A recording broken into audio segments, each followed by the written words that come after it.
Hello. आज हम discuss करेंगे कि सिलेंडर का वॉल्यूम कैसे फाइंड कर सकते हैं हम इसमें कर्व्ड वेज का यूजिंग स्लाइसिंग। ठीक है। तो हमें क्या गिवन है? A curved wedge is cut from a cylinder of radius 3 by 2 planes. हमें एक सिलेंडर गिवन है, उसको दो प्लेन्स कट कर रहे हैं। ठीक है। One plane is perpendicular to the axis of the cylinder. Okay. एक हमें एक्सिस जो है एक्सिस ऑफ द सिलेंडर के परपेंडिकुलर कट कर रहा है प्लेन। ठीक है। और दूसरा कट कर रहा है 45 डिग्री पर। ठीक है। तो देखो हमें एग्जैक्टली क्या गिवन है। फॉर सपोज हम एक सिलेंडर ले रहे हैं, जेड एक्सिस पे हम सिलेंडर ले रहे हैं। ठीक है। इस टाइप से रखा हुआ है हमारा सिलेंडर। तो देखो इसकी इक्वेशन क्या हो सकती है पहले, और इसकी फिगर क्या होगी। सबसे पहला हमारा डाउट ये होता है फिगर किस टाइप की होगी। हमें इमेजिन करना थोड़ा टफ होता है, राइट। सॉलिड वॉल्यूम्स को और सॉलिड्स को इमेजिन करना टफ होता है। अगर हम सॉलिड को इमेजिन कर लेंगे तो हमारे लिए कि हमें उसके लिए क्या करना होता है, सिर्फ हमें एरिया फाइंड करना होता है, फिर उसे इंटीग्रेट करना होता है, राइट। तो हम पहले क्या करेंगे, देखो हमारे पास एक सिलेंडर है, right. Suppose this is the cylinder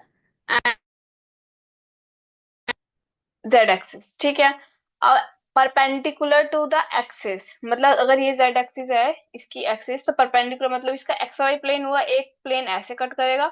और सेकंड प्लेन क्या है? Second plane crosses the first plane at a 45 degree angle at the centre of the circle, sorry centre of the cylinder. अगर ये सिलेंडर है, अगर एक ये सेंटर लिया है हमने, तो देखो एक तो ये एक्स एक्सिस कट कर गया और हम we can say x y plane. ठीक है।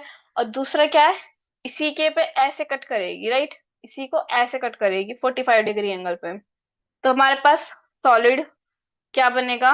चलो मैं शो करती हूँ कि क्या हमारे पास सॉलिड बनेगा। We can use Desmos for drawing the graphs. ठीक है। ये सॉलिड हम जनरेट करने के लिए डेस्मोस यूज करेंगे। um, देखो मैंने क्या फिगर यूज किया है, मैंने ये फिगर ड्रॉ किया है। I think you can see this. Okay. देखो पहले देखो हमारे पास क्या है, सिलेंडर है। सिलेंडर को हम क्या ले रहे हैं? थ्री हमारे पास रेडियस दी हुई है, तो इसको हम ड्रॉ करने के लिए क्या लिखा है मैंने, x² + y² = 9। एक ये सर्कल बनेगा एक्स वाई प्लेन में, तो सर्कल बनेगा। इसी को अब हम 3D में एक्सटेंड कर देंगे तो हमारे पास क्या बन जाएगा, एक सिलेंडर बन जाएगा। देखो तुम्हें दिख रहा है ये सिलेंडर है, वॉयलेट कलर का एक सिलेंडर है ना। देखो ये रोटेट भी हो रहा है। ठीक है। अब देखो z = 0। वेट, अब देखो उप्स, जेड एक्सिस क्या है? एक्सिस है, एक्सिस ऑफ द सिलेंडर। अब परपेंडिकुलर प्लेन क्या होगा? मैंने डिस्क्राइब किया था एक्स वाई प्लेन होगा। एक्स वाई प्लेन को हम क्या लिख सकते हैं, z = 0 भी लिख सकते हैं ना। एक्स वाई प्लेन में, एक्स वाई प्लेन में तो z 0 ही होगा। तो मैं जो हमारा ये ग्रीन वाला पार्ट है, ये फर्स्ट प्लेन है। ठीक है। ग्रीन वाला पार्ट हमारा फर्स्ट प्लेन कट कर रहा है इस सिलेंडर को। अब सेकंड प्लेन क्या था हमारा, सॉरी परपेंडिकुलर तो ये हो गया, z = 0। सेकंड प्लेन क्या था, 45 डिग्री एंगल पर उसे कट करना चाहिए। 45 डिग्री एंगल मतलब देखो हम अगर हम एक्स वाई प्लेन में सोचे हैं, तो एक्स वाई प्लेन में कैसा होता है, हमारी 45 डिग्री की लाइन कैसी होती है, x = y इक्वेशन होती है ना उसकी लाइन की। तो अगर हम उसे, लेकिन देखो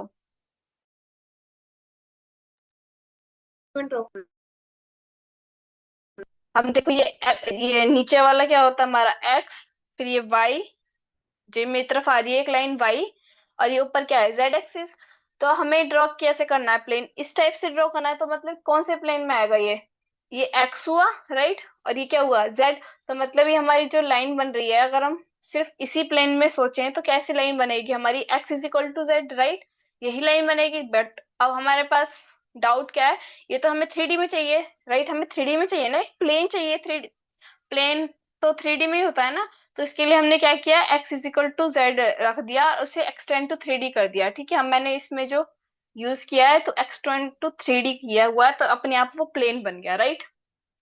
तुम भी यूज कर सकते हो ये डेसिमस, ये बहुत अच्छा वो है, ऐप है कोई भी मैथमेटिकल ग्राफ्स या फिर ये ड्रॉ करने के लिए, और ये इजी भी होता है समझना।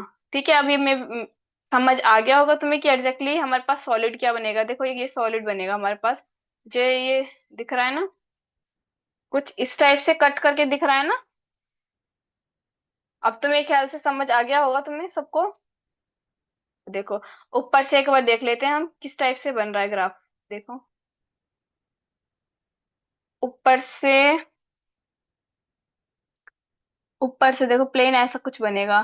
ये वॉयलेट वाला जो है हमारा, ये कट करेगा plane, that is x is equal to z plane cut करेगा, और नीचे से हमारा कौन सा प्लेन कट कर रहा है, z is equal to zero. मतलब नीचे से तो हमारा प्लेन होगा, राइट। देखो नीचे से तो हमारा सेमी सर्कल बनेगा, और ऊपर से किस टाइप का हमारा बनेगा, ऊपर से हमारा कुछ इस टाइप का बनेगा। हाँ ऐसे, वो थोड़ा एंगल पे होगा, ठीक है। अब इतना तो समझ आ गया कि हमारे पास सॉलिड क्या बनेगा। अब हम इसका वो ड्रॉ करते हैं।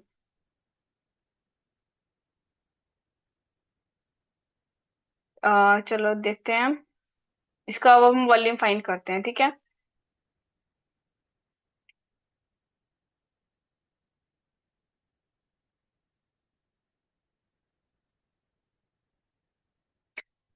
हमने डिस्कस कर लिया ना, नीचे तो हमारा क्या बन रहा था, सेमी सर्कल। देखो अगर हम रफली ड्रॉ करें तो नीचे क्या बन रहा था हमारा, इस टाइप से सेमी सर्कल। मे बी इस पे मेरी अच्छी ड्राइंग ना हो, ठीक है। और ऊपर से कैसा बन रहा था हमारा, इस टाइप से आ रहा था ना।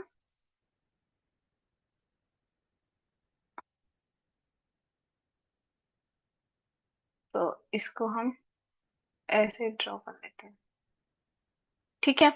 तो अब इसमें हम स्लाइसिंग कैसे यूज कर सकते हैं, देखो इस टाइप से बन रहा है ना, तो इसमें हम रेक्टेंगल्स, अगर हम कोई कट करेंगे तो एक तरीके से वो रेक्टेंगल्स ही बनेंगे ना। रेक्टेंगल्स किस टाइप से बनेंगे, देखो अगर ये हमारा क्या है, ये हमारा था एक्स एक्सिस, और ये थी हमारी जेड एक्सिस, राइट।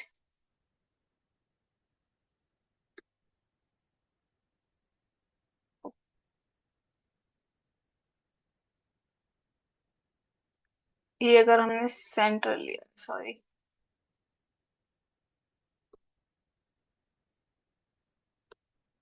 ठीक है, ये हमने लिया है सेंटर।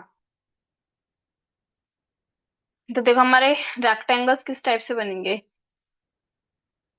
इस टाइप से रेक्टेंगल बनेगा हमारे पास, ऐसे कट होगा ना। देखो कोई भी ऐसे ले हम, हम्म, पैरेलल लेंगे ना उस, जो भी हमारा प्लेन ऐसे, एक ऐसे कट किया है, राइट, और एक ऐसे कट किया है, तो हम ऐसे से लेंगे जो इस वाली की है हमारी, ठीक है। तो देखो अगर हमारे डिस्टेंस है एक्स एक्सिस से, सेंटर से एक्स है, एक्स डिस्टेंस लिया है इस हम, ये अगर हमने, तो ये पॉइंट्स और ये पॉइंट्स हमारे क्या है, हम्म, ये पॉइंट्स हमारे क्या होंगे, ये एक तरीके से सर्कल ही था ना वो, क्योंकि हम इस सिलेंडर को सेटिस्फाई करेंगे। सिलेंडर की इक्वेशन क्या थी, x square plus y square is equal to 9, right, यही थी ना हमारी। फिर उसको हमने एक्सटेंड किया था, तो हमारी क्या आ जाएगी इक्वेशन, ये पॉइंट्स क्या आ जाएंगे, वाई स्क्वायर क्या हो जाएगा, 9 माइनस एक्स स्क्वायर, तो क्या आएगा, ये y is equal to plus minus under root of 9 minus x square. तो ये क्या पॉइंट आ गया हमारे पास, 9 माइनस एक्स स्क्वायर, और ये पॉइंट क्या आ गया हमारे पास, minus under root of 9 minus x square, right. तो मतलब ये लेंथ कितनी हो गई जो हम ये ले रहे हैं, ये देखो, ये एक तरीके से ये ओरिजिन ही है, सेंटर से ये वाला डिस्टेंस, ये वाला डिस्टेंस, राइट। ऊपर भी सेम रहता है, नीचे भी सेम रहता है, राइट। अगर हम कोई भी प्लेन के, अगर हम जैसे सी सर्कल भी ड्रॉ करें, जो डिस्टेंस यहाँ से यहाँ तक होता है वो डिस्टेंस यहाँ से यहाँ तक होता है, राइट। सिमेट्रिकल होता है ना ये। सिमेट्रिकल है मतलब ये लेंथ और ये लेंथ इक्वल होगी। अब देखो ये वाली जो लेंथ है, ये हमारी जो पॉइंट आया कोऑर्डिनेट, अगर ये हम एक्स एक्सिस से ऊपर ले रहे हैं, राइट। एक्स एक्स ये एक्स एक्सिस है, एक्स एक्सिस के ऊपर आएगा ये इस टाइप से आएगा ना। तो ये इस साइड बनेगा जो, और जो एक पॉइंट आगे आ रहा है एक पॉइंट पीछे आ रहा है, तो ये डिस्टेंस क्या होता हो जाएगा, 2 times under root of 9 - x²। हम्म। और सिंपली भी कर सकते हैं हम। कैसे कर सकते हैं हम सिंपल, कोऑर्डिनेट ज्योमेट्री का यूज कर सके हम कर सकते हैं ये। ठीक है, इतना तो क्लियर हुआ। अब देखो, अब हमारे पास क्या ये लेंथ तो क्या आ गई, 2 अंडर रूट ऑफ 9 - x² आ गई है हमारे पास। देखो हमारा फॉर्मूला क्या था वॉल्यूम का, AX dx A to B, right. ये था। तो हमें इस रेक्टेंगल का एरिया फाइंड करना है ना। पहले तो इस रेक्टेंगल का एरिया फाइंड करना है, तो हमारे पास क्या आ गई, ये तो आ गई लेंथ हमारे पास, 2 under root of 9 - x², right. Length तो ये आ गई, बट इसकी हाइट क्या होगी,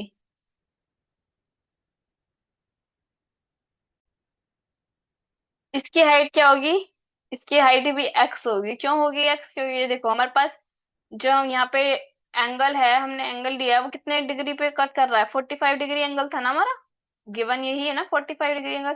तो 45 डिग्री है एंगल, तो 45 के लिए this equal to this, right. और मतलब जो ये डिस्टेंस है, अगर हम देखो, अगर हम ड्रॉ करें एक लाइन,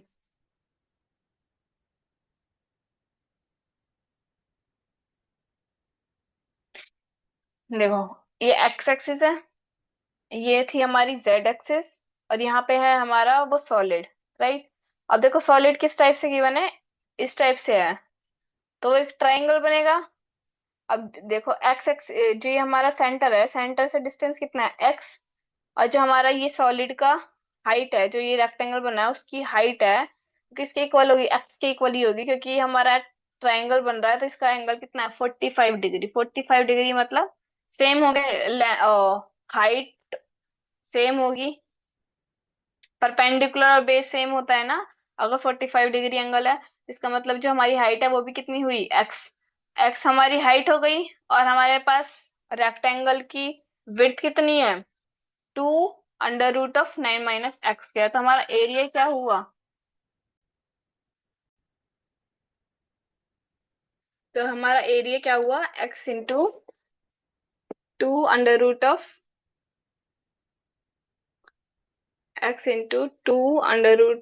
9 - x², राइट। और अब हमें वॉल्यूम फाइंड करना है, तो वॉल्यूम क्या हो जाएगा, इसी का इंटीग्रेशन dx। अब इंटीग्रेट कहाँ से कहाँ तक करेंगे हम, 0 to 3, राइट। क्योंकि हमारे पास रेडियस कितनी थी, 3 थी ना। और हम कहाँ से स्टार्ट कर रहे हैं, सेंटर से, मतलब ओरिजिन से स्टार्ट कर रहे हैं, तो इसका क्या होगा इंटीग्रेशन, 9 - x²। देखो इसमें क्या फॉर्मूला यूज कर सकते हैं, ये क्या है, f(x), f(x) क्या है, 9 - x क्या है।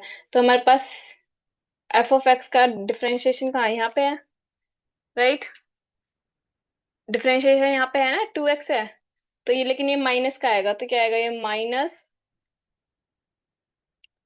-f(x) 3/2, 3/2, 0 to, देखो अब जीरो नहीं लेंगे, हम जीरो नहीं लेंगे, क्या लेंगे इसमें हम, इसमें कहाँ से कहाँ वेरी करेगा, अगर हम x 0 हो रहा है तो हमारा क्या आ रहा है, f(x) की वैल्यू क्या आ रही है, 9, राइट। एक्स अगर 0 10 कर रहा है तो एफ ऑफ एक्स की वैल्यू क्या आएगी? 9। और अगर हमारा एक्स 3 को जा रहा है तो एफ ऑफ एक्स की वैल्यू क्या आ रही है? 0। तो ये क्या आएगा? 9 to 0। तो क्या आएगा? 2/3 F of x 0 3/2 minus 9 raised to 3/2। तो इसकी वैल्यू क्या आएगी? ये माइनस माइनस क्या हो जाएगा? प्लस। प्लस। और 9 को क्या लिख सकते हैं? 3 स्क्वायर लिख सकते हैं। ये पावर क्या है? 3/2। 2 से 2 कैंसल। और ये क्या है? 3 की पावर 3 है, अपॉन में 3 है, तो 3 की पावर 2 आ जाएगी। 3 3 9, 9 2 18। तो इसका वॉल्यूम क्या हो गया? 18। ओके। तो हमने क्या किया है इस क्वेश्चन में? इस क्वेश्चन में बेसिकली हमने पहले उस, देखो जो भी हमारे पास सॉलिड का वॉल्यूम फाइंड करना था, पहला फर्स्ट स्टेप हमारा होता है उस वॉल्यूम, उस सॉलिड को एज्यूम करना है कि वो शेप क्या बन रही है। टिपिकल वर्क भी वही है और सबसे इजी भी वही है। अगर तुमने वो फाइंड कर लिया तो इजी हो जाएगा, फिर तो हम इजीली फाइंड कर सकते हैं कि उसकी वॉल्यूम क्या होगा। ठीक है, तो हमने क्या किया है, पहले उसको एज्यूम किया है। तो हमने ये देखो सिलेंडर बन रहा था हमारा, पहले हमने एक्स वाई प्लेन में कंसीडर कर लिया कि एक्स वाई प्लेन में क्या होता है। सिलेंडर बेसिकली हमारा होता है सर्कल। सर्कल को हम 3D में एक्सटेंड कर देंगे तो हमारा बन गया सिलेंडर। अब सिलेंडर हमारा बन गया, हमने लिया जेड एक्सिस के अलोंग। अब जेड एक्सिस उसकी एक्सिस है सिलेंडर की, और हमने परपेंडिकुलर के लिए क्या अज्यूम किया है? एक्स वाई प्लेन कट कर रहा है, 45 डिग्री पे कट करना है, तो मतलब इस टाइप से कट करना है। और उसने उसके लिए हमने एज्यूम कर लिया था, वो क्या था हमारा? एक होती है एक्स वाई, ये हो गया हमारा एक्स, ये थी हमारी वाई एक्सिस। और जो इसके परपेंडिकुलर ये देखो ये हो गई हमारी, देखो जो ये मेरी तरफ जा रही है ये हो गई वाई, और ये हो गई एक्स, और जो ऊपर जा रही है ये हो गई जेड। तो हमने इस टाइप से कट किया, तो मतलब ये एक्स और जेड प्लेन में कट कर रही है, तो पहले उसके लिए हमने एक्स और जेड को प्लेन में अज्यूम कर लेंगे, वो बनेगी हमारी लाइन। लाइन को अब हम 3D में एक्सटेंड करेंगे तो क्या बन जाएगा? प्लेन बन जाएगा, तो इस टाइप से कट करेगा। तो इसलिए हमारा ये सॉलिड आ गया। इस सॉलिड की हमें वॉल्यूम फाइंड करनी है, राइट? तो इस सॉलिड की वॉल्यूम फाइंड करनी है, तो उसके लिए हमने क्या किया है? स्लाइस किया है। स्लाइसिंग इस टाइप से करेंगे, परपेंडिकुलरली अगर हम ले लेंगे तो हमारे एक रेक्टेंगल्स बन जाएंगे ना। अगर हम रेक्टेंगल्स कट कट कर रहे हैं रेक्टेंगल्स का, तो हमने पहले उसका क्या देख लिया? हमने विड्थ देख लिए। विड्थ के लिए हमने क्या यूज किया है? सेम सिलेंडर का यूज किया है, उसके कोऑर्डिनेट्स फाइंड कर लिए हमने इक्वेशन का यूज करके। फिर हमने क्या यूज किया है? उसके बाद हमने यूज किया है कि हमारे पास अगर सेंटर से डिस्टेंस एक्स है, तो 45 डिग्री अगर हमारे पास वो प्लेन गिवन था, तो उसका मतलब उसकी हाइट भी एक्स ही हो गई। अब हमने फॉर्मूले का यूज कर लिया, ए एक्स डी एक्स। ए एक्स क्या हो गया हमारा? एक्स इंटू 2 √9 - x क्या है? अब लिमिट कहाँ से कहाँ वेरी करेगी हमारी? 0 to 3, क्योंकि 3 क्या था हमारा? रेडियस ऑफ द सिलेंडर थी ना, इसलिए 3 पे जाएगी, वो 3 पे कट करेगा ना एक्सिस पे। अगर हमारा सिलेंडर हमने लिया था ना, उसमें दिखाया था डेसिमल्स में, तो अब हम इसे इंटीग्रेट कर देंगे तो हमारा एरिया क्या आ गया? 18। Hope you have understood this question. If you like this, please do like, subscribe and share it with your friends. Thank you so much.